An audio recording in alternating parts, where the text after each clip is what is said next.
बिस्मिल्लाहिर्रहमानिर्रहीम। अस्सलाम वालेकुम। आज की वीडियो में हम बात करने जा रहे हैं short story the Gulistan of सादी के हवाले से, जो कि लिखी गई है शेख सादी की जानिब से।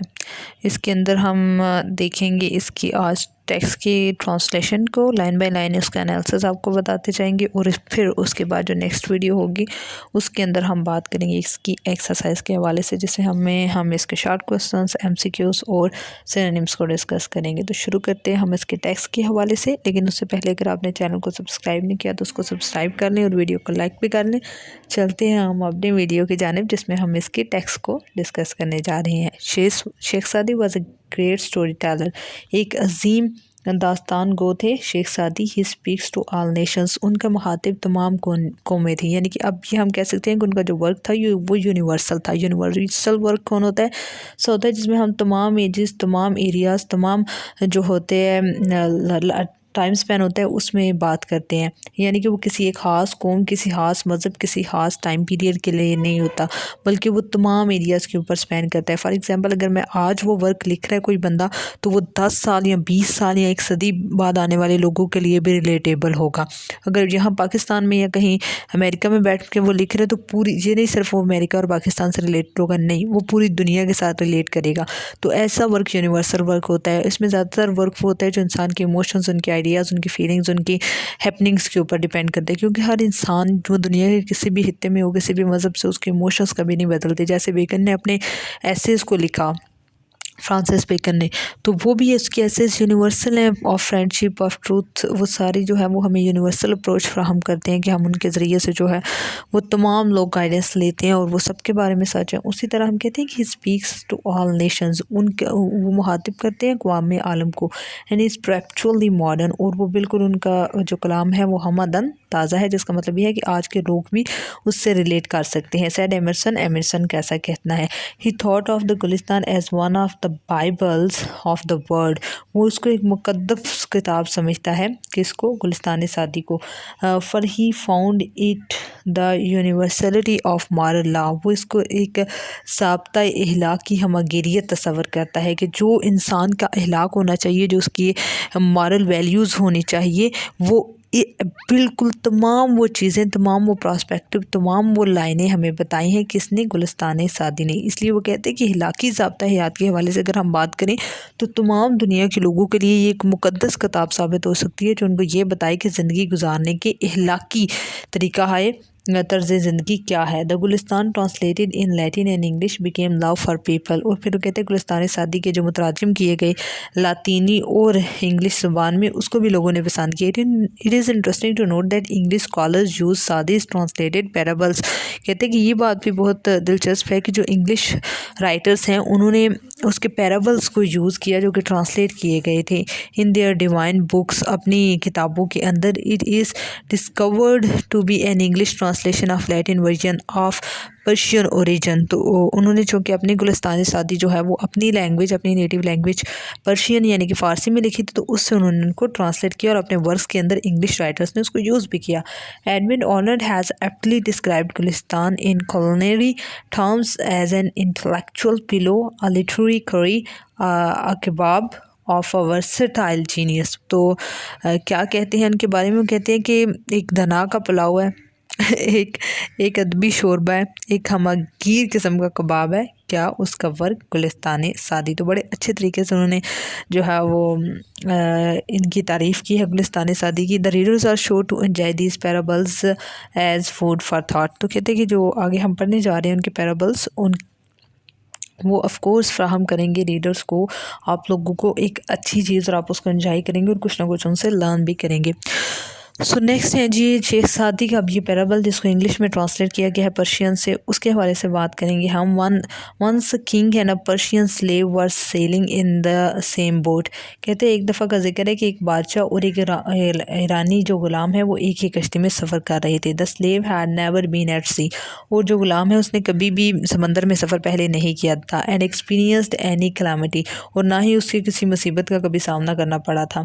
यानी समंदर में जो भी समुद्री तूफ़ान आते हैं, लहरों का, वो सारी चीज़ें, ये भूख या जो भी आपको उधर सफ़र करना पड़ता है, उसने वो सफ़र नहीं किया था। ना उसने वो फिज़िकल वाला सफ़र किया था, ना उर्दू वाला उसने सफ़र किया हुआ था समंदर का, ना इंग्लिश वाला सफ़र किया हुआ था। After some time the boat was hit by a storm. कहते कुछ देर के बाद जो कश्ती है उसको एक तूफ़ान का सामना करना पड़ा। एंड स्टार्टेड टॉसिंग, और वो कश्ती जो है वो हिचकोले खाने लगी।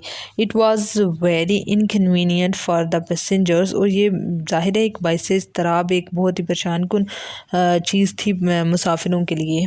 ऑल रिमेन क्वाइट, सब जो है वो खामोश रहे, एक्सेप्ट द स्लेव, सिवाय उस गुलाम के, who is in fear of being drown began to cry, और जो उसको डर लग रहा था कि मैं तो डूब जाऊंगा, क्योंकि वो पहले उसने कभी कश्ती का सफ़र नहीं किया, और फिर वो जो है वो उसने इस तरह की कोई चीज़ भी नहीं देखी, तो वो डर रहा था, कहता मैं तो डूब जाऊंगा। लेकिन सब पहले जानते थे कि ये एक नॉर्मल चीज़ है, तूफ़ान आते हैं, तो वो आराम से बैठे हुए थे, लेकिन ज़ाहिर है मुस्तरब थे, लेकिन शोर निकाल रहे थे। ट्रैम्बल, वो कांपना शुरू हो गया। एंड क्रिएटेड इनकन्वीनियंस, और बेशुकूनी और परेशानी का बायस बना फॉर द अदर्स, दूसरों के लिए भी। The others try to pacify him, उन लोगों ने उसको काम करने की कोशिश की कि यार क्या हो गया, ईजी कुछ नहीं होता, बाई काइंडनेस, शफकत से, एंड अफेक्शन, और प्यार से। But he didn't here anybody, लेकिन वो किसी को नहीं सुन रहा था, कह रहा हाय मैं मर जाऊंगा, हाय मैं मर जाऊंगा। When the uneasiness lasted longer, और जब उसकी बेचैनी बढ़ी और दूसरे लोगों ने भी कहा यार what he is doing, he is disturbing us, the king also became displaced, तो किंग को भी नाराज़ हुआ, बादशाह भी नाराज़ हुआ कि यार ये क्या कर रहा है बंदा। In that boat there happen to be a sergeant who said would your permission may I quieten him, तो वो जो सिपाही होता है वो कहता है कि अगर आप लोग इजाज़त दें तो मैं इसको फरमोश करवा दूँ। कश्ती के ऊपर जो सिपाही होता है वो इजाज़त मांगता है बादशाह से। It will be a great favour, the king second, कहता है आपका बड़ा एहसान होगा अगर आप इसको खामोश करा देंगे। The sergeant order the slave to be thrown into water, तो वो कहते हैं कि इसको जो है ना पानी में फेंक दो। सिपाही कहते हैं इसको पानी में फेंक दो, so that he could experience the true danger of life, so ताकि इसको ज़िंदगी के असल जो परेशानी है उसका पता चले। The 2 persons throw him in the sea, 2 लोग उसको उठाते हैं समंदर में फेंक देते हैं। When he was about to be drown, और जब वो मतलब डूबने के करीब होता है, दे पुल्ड हिम बैक, तो वो उसको वापस खींच लेते हैं टू द बोट, कश्ती के अंदर। And he clang the stern with both his hands, और वो जो है वो कश्ती के जो किनारे हैं उनको साथ चमट के बैठ जाता है। Then he sat down in a corner, फिर वो कोने में बैठ जाता है। एंड रिमेन क्वाइट, और बिल्कुल खामोश होता है। दिस अपीयर स्टेंज, बिल्कुल एक ताज्जुब वाली बात होती है कि यार पहले इतना चीख रहा था, अब डेंजर का सामना करके आ गया और फिर अब खामोशी से बैठ गया। टू द किंग, तो किंग को ये बात बड़ी अजीब लगती है। Who could not comprehend the wisdom in the action taken by the sergeant, and he asked for it, the sergeant replied, वो उसको समझ नहीं आती कि इसके पीछे हिकमत क्या थी, तो वो उससे पूछता है यार सिपाही से कि यार क्या इसके पीछे कहानी है। जिसके बाद वो सिपाही रिप्लाई करता है before he had experience the danger, इससे पहले कि उसने वो उस खतरे का सामना नहीं किया था, ऑफ बीइंग ड्रॉन, डूबने के खतरे का, यानी कि उसको यही डर था ना मैं गिरूंगा, मैं डूब जाऊंगा, मैं मर जाऊंगा। तो कहते हैं जब तक उसने इस चीज़ का सामना नहीं किया था, he knew not the safety of the boat, तो उसको पता नहीं था कि इस कश्ती की क्या अहमियत है जिसके अंदर वो बैठा हुआ है। और वो उसको कह रहा था, इसको वो समझ ही नहीं रहा था जिसके ऊपर वो बैठा हुआ है। A man does not realise the worth of safety from the misfortune until he has tested it, वो कहते हैं कि इंसान तब तक किसी चीज़ की कदर का एहसास नहीं करता जब तक मतलब वो उस मुसीबत से न दो चार हो जाए। फॉर एग्ज़ाम्पल हम कहते हैं ना कि हमें तब तक उस चीज़ की कदर नहीं आती जब तक वो हमसे छीन नहीं जाती। तो ये कहावत हमने सुनी हुई है। तो ये स्टोरी के ज़रिए से लर्न कराने की कोशिश की गई है शेख सादी की जानिब से कि जब उसको कश्ती से उतारा गया तो फिर उसको समझ आई कि असल जो है वो मुसीबत क्या है। वो कश्ती में बैठा बिल्कुल सेव है, लेकिन जब वो नीचे गया तो उसको फिर पता चला कि उस कश्ती की वर्थ क्या है। दूसरी हकायत की जानिब चलते हैं। It is related while a deer was being roasted for Nausherwan, a king of Persia. Nausherwan आदिल वो एक बहुत ही जस्ट किंग थे ईरान के। उनके बारे में ये कहानी है जी। फेमस फॉर हिज जस्टिस, वो अपने इंसाफ के लिए बहुत मशहूर थे। No salt could be found, एक दफ़ा क्या हुआ जी कि कोई नमक मौजूद नहीं था वहाँ पे। The boy bought it. Okay, a boy was sent to a village to bring some salt. एक लड़के को भेजा गया कि वो नमक ले आए। The boy bought it and presented it to the king, who asked whether he had paid for it. और जब वो लड़का लाता है नमक तो बादशाह पूछते क्या तुमने इसके लिए पैसे दिए हैं इसके जहाँ से लेके। और नो सर द बॉय, लड़का कहता है नहीं, ज़ाहिर है बादशाह के लिए वो किंग साल्ट लेने गया, नमक लेने गया, तो उसने पैसे नहीं दिए। पे फॉर द साल्ट, बादशाह कहते हैं कि इस नमक के लिए पे करो। Lest it should become a custom and the village be ruined. कहते हैं कि फिर ये रवायत बन जाएगी कि बादशाह या बड़े लोग जो हैं वो ऐसे ही अदना लोगों से चीज़ें लेते रहेंगे और फिर जो है ये गाँव तबाह हो जाएगा। Having been asked what harm could raise from such a trifling demand.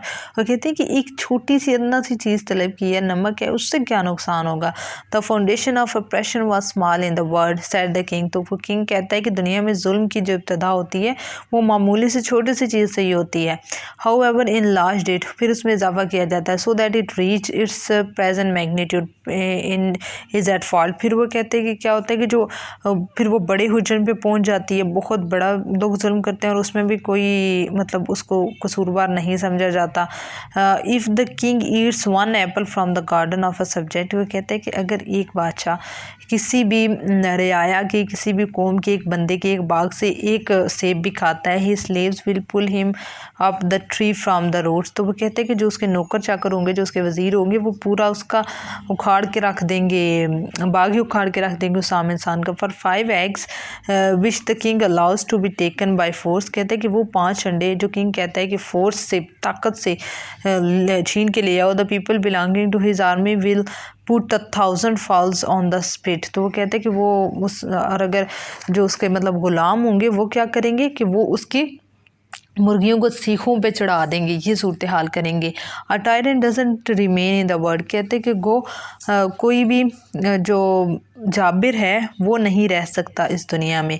But the curse on him abides forever. लेकिन उसके ऊपर जो जुल्म की मलामत है जो उसने किया होता है वो हमेशा रहती है। तो ये सेकंड हमारी एक आयत थी, सेकंड पैराबल था, जिसके अंदर उसने बताया है कि जब बादशाह कोई रॉन्ग चीज़ करता है तो उसके वज़ीर जो है वो उससे डबल करते हैं और फिर जुल्म की इब्तदा हो जाती है। फॉर एग्ज़ाम्पल अगर आप प्राइम मिनिस्टर कुछ गलत कर रहा है तो फिर वो अपने वज़ीरों को मना करने के काबिल नहीं रहता। अगर वो कुछ गलत करेगा उसके वज़ीर मज़ीद गलत करेंगे और तमाम जो है वो मुल्क उससे तबाह हो जाएगा। तो ये चीज़ बड़ी अच्छी प्रेजेंट करने की कोशिश की गई है शेख सादी की जानिब से। थर्ड हम इसकी हिकायत को अब डिस्कस करेंगे जो कि इसकी लास्ट हिकायत भी, और देखते हैं कि उससे हमें क्या कुछ सीखने को मिलता है। King fell seriously ill. एक बादशाह बहुत सख्त बीमार हो गया। And all hopes of his recovery vanished. और तमाम उसकी ठीक होने की उम्मीदें जो है वो दम तोड़ गई। The more the disease was cured the more it became painful. जितना ज़्यादा इलाज किया जाता था उतना ज़्यादा दर्द बढ़ता जाता था। बेचारा कि दर्द बढ़ता गया जूं जूं दवा की, तो वही ये बादशाह के साथ हिसाब था। At last the physicians agreed that this disease can not be cured except by means of bile of a person endued with the certain qualities. वो कहते हैं कि आखिरकार जो इलाज करने वाले थे उन्होंने बोला कि इस बीमारी का इलाज मुमकिन नहीं, सिवाय एक तरीका है, इसका इलाज ख़ास खुसूसियात के हामिल शख्स के पत्ते के ज़रिए से पित्ते के ज़रिए से किया जा सके। Others were issued to search for an individual of this kind. तो उनको ऑर्डर दे दिया गया कि जाएँ आप इस तरह का जो है वो बंदा ढूंढें। A son of a farmer was discovered to possess the qualities mentioned by the doctors। अब मुआलिज ने, जो उसके तबीब थे, जो डॉक्टर थे, उन्होंने बोला कि इस तरह का बंदा ढूंढे जिसका एक ख़ास किस्म का पिता हो। तो वो एक लड़का मिल जाता है जो कि एक किसान का बेटा होता है। The king summon the father. King जो है वो बाप को बुलाता है। And mother of the boy, उसकी माँ को, whose consent he got by giving them a huge amount of wealth. जो कि उसको कहते हैं कि बहुत सारा पैसा ले लो और अपना बेटा दे दो, उसको मतलब पिता चाहिए। The qazi issued a decree to shed. फिर वो the blood of a person for the health of the king. और जो काजी होता है वो भी ये फतवा जारी कर देता है कि हाँ ये ठीक है कि जब बादशाह की जान बचाने के लिए किसी दूसरे की जान को खतरे में डालना कोई इतना मुश्किल नहीं है। The boy was brought to the altar. लड़के को कुर्बान गाह में लाया जाता है। And executioner was directed to slaughter the boy. और उसको कहा जाता है, वो जो जलाद होता है, जो फांसी देने वाला होता है, जो ज़िबा करने वाला होता है, उसको कहा जाता है कि लड़के को ज़िबा कर दो। When all was ready the boy look toward the sky and smile. जब तमाम चीज़ें तैयार होती हैं तो लड़का आसमान की तरफ देखता है और मुस्कुरा उठता है। अब वो मुस्कुराता है क्यों है जी? Why do you laugh in such a position the king asked. King कहते कि इस मुश्किल घड़ी में तुम क्यों मुस्कुरा रहे हो? A son looks to the affection of his parents. लड़का जो है वो अपने माँ बाप की तरफ देखता है मोहब्बत से। सेड द बॉय, और कहता है if they fail they are expected to bring the case before the Qazi to seek justice. But in the present case, the parents have agreed to get my blood shed for the trash of this world. The Qazi has issued a decree to kill me. The king thinks he will recover his health only through a slaying, and I see no other refuge besides God Almighty. To whom shall I complain against your brutality if I am to seek justice from your hand?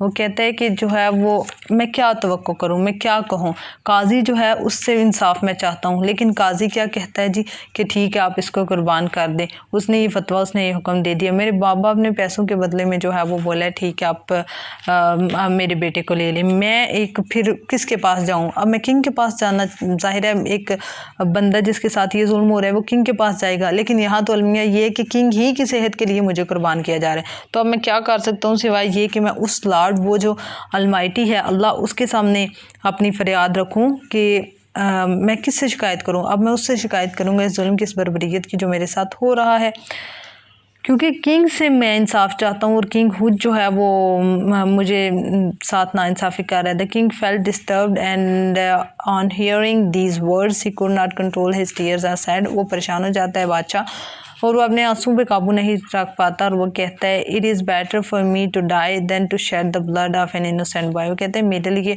बेहतर ये कि मैं मर जाऊँ बजाय इसके कि मैं एक मासूम लड़के का कत्ल होने दूँ। ही किस the head and eyes of the boy. वो लड़के के सर और आंखों पे बोसा देते हैं। Presented him with a lot of wealth. और उसको बहुत सारा पैसा देते हैं। It is at that the king also recovered within a week. और ये भी कहा जाता है कि एक हफ्ते के अंदर अंदर वो किंग जो है वो बिल्कुल ठीक हो गया। तो ये 3 हकायात थी द गुलिस्तान सादी के अंदर। गुलिस्तान ऑफ सादी, गुलिस्तान सादी विल बी इन उर्दू और Persian. This is the Gulistan of Saadi, जिसको हम उर्दू में कहेंगे गुलिस्तान सादी। तो इसके अंदर पहली जो स्टोरी हमने पढ़ी उसमें हमने देखा कि इंसान जो है वो तब तक किसी चीज़ की अहमियत को रियलाइज़ नहीं कर पाता जब तक वो सचिन ना जाए। दूसरी स्टोरी में हमने ये चीज़ सीखी कि जो है वो जुल्म ही होता है, चाहे कितना ही छोटा हो। और अगर आप जुल्म कर रही हैं तो आपके इर्द गिर्द देखें जो लोग हैं वो फिर आपसे बड़ा जुल्म करेंगे उस बेचारे इंसान के ऊपर, और इसी तरह माशरे तबाह हो जाते हैं। और तीसरी चीज़ जो है वो हमने ये सीखी कि इंसान सिर्फ अगर किसी पावर में है, पोजीशन में है, तो सिर्फ अपने आप को बचाने के लिए जब किसी मासूम के ऊपर इल्ज़ाम लगाता है या उसको स्लाटर करने की कोशिश करता है तो फिर उसका कुछ नहीं बचता है। इसलिए हमेशा इंसाफ को, जस्टिस को तरजीह देनी चाहिए। तो ये था द गुलिस्तान ऑफ सादी। आई होप कि आपने इसके अंदर से क्या लेसन है वो भी गेट कर ली होंगे और उसकी समझ भी आ गई होगी आपको। और आप इसके MCQs, शॉर्ट क्वेश्चंस और सिनोनिम्स को आंसर करने के काबिल होंगे। लेकिन फिर भी नेक्स्ट वीडियो में मैं आपको इसकी एक्सरसाइज के हवाले से बताऊँगी जिसमें आपको समझ आएगी कि इसके MCQs, शॉर्ट क्वेश्चंस और सिनोनिम्स किस तरह से आ सकते हैं और आपने उनको किस तरह से हल करना है। सो आई होप कि आपको चीज़ों की समझ आ गई होगी। Thank you so much for watching the video. अगर आपको वीडियो पसंद आई है तो चैनल को लाइक करें, चैनल को लाइक करें, सब्सक्राइब करें और शेयर करें। Thank you so much for watching the video. Pakistan जिंदाबाद।